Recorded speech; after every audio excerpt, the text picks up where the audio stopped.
Hello guys, ang script na to sa Python, magkikreate tayo ng text file. Bali, niligyan ko lang ng date and time, current time.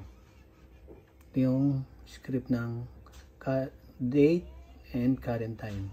Tsaka yung change directory. Ito yung script niya, yung code. Okay.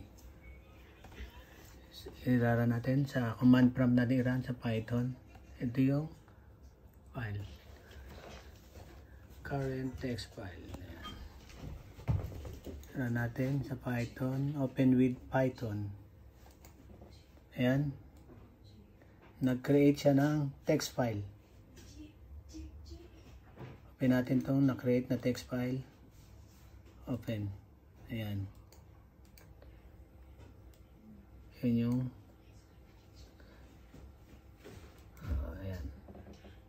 ito yung message, yung laman ng text file.